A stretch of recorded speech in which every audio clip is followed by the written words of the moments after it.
So, you found the job of your dreams, but you're a smelly hobo living in a cardboard box with no education, no work experience, or anything resembling qualities or skills. Well, no problem, because in this video, I'm going to show you how to get the job of your dreams. I'm a tour guide on the Jungle Cruise ride. Skipper. The name Bob's great when you're with your homies, but if you're trying to get a good high-paying job, it's not going to cut it. First step is simple. Let's unshorten your name, so Bob becomes Robert. But that still might not be enough to get it, so let's go on a little bit more. We can add a title to it, like Duke, Sir, Lord. If it's a medical job, you're going to want to add Doctor to it, that's a must. But since your job's not medical, let's go with Sir, Lord, Baron, Robert. Sometimes that might not even be enough. So in those rare cases, we can improve it by adding von and then a German-sounding name to it. So for example, our name is now Sir, Lord, Baron, Robert von Bratwurst. For the snootiest of jobs, you might have to add a number to the end of it. But that's only for the highest jobs, like becoming president or something.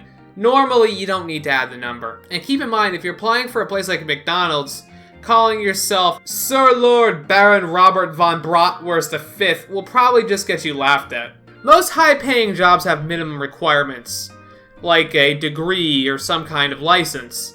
And these degrees and licenses can cost buckets of money, not to mention a lot of time and effort. Besides, who needs a license to be something like a dentist? If you want to be a good dentist, all you need to do is play with the Dr. Drill-and-Fill toy for a couple hours, and you'll be better than most qualified dentists. But don't worry, I'm going to show you how to get any degree or license you need with minimum effort, time, and money. First of all, go to Google Images and search for the kind of degree or license you need. Once you find the image, click on it and say Save As. Take the image into your favorite image editor of choice. I'm going to use MS Paint for this tutorial. Simply use the eraser tool to get rid of your name. And then use the brush tool to write in your name where the old name was. Remember, use blue or black ink. Otherwise, the interviewer might get suspicious. If you go to a job interview dressed like a vagabond and smelling like the love child of trubbish and muck, you're probably not going to get the job. But don't worry, all you need to do is take a bath and look smart. Here's a quick little life hack for you. Keep in mind, when you go in for the interview, you'll be sitting in front of a desk, and they'll be behind a desk. So your bottom doesn't really count.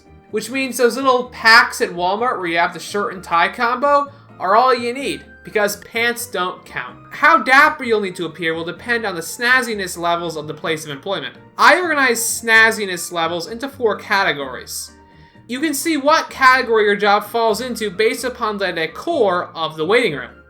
If there's no waiting room, or the waiting room is just really half a hall or something like that, then you're on level 1. All you need is a nice polo. If there are plants in the waiting room, that's level 2, and you'll need a shirt and tie. But if there's a white noise machine, you're in level 3. You're gonna need a blazer, and you might want to swap out that tie for a bow tie, but just be thankful there's no classical music playing, because if there is, you're in level 4, and you are in some tough water, my friend.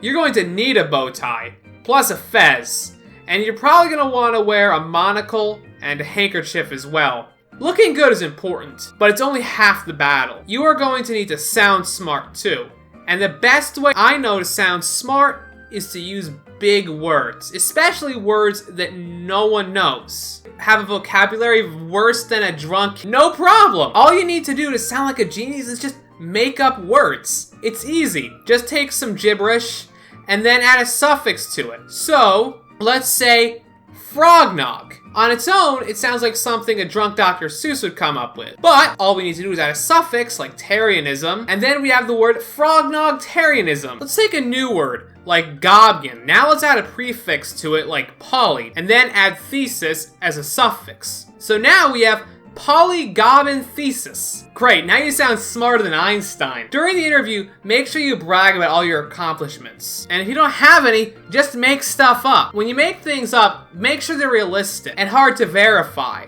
If you say you're president, it probably won't fly over very well. Also, make sure you compliment your interviewer by telling them how smart they were for hiring you, and how you only picked the most elite places to apply to. People love to hear compliments. And if you use them in your interview, they'll they'll be like putty in your hands. So congratulations, you now have your dream job. Just don't screw it up.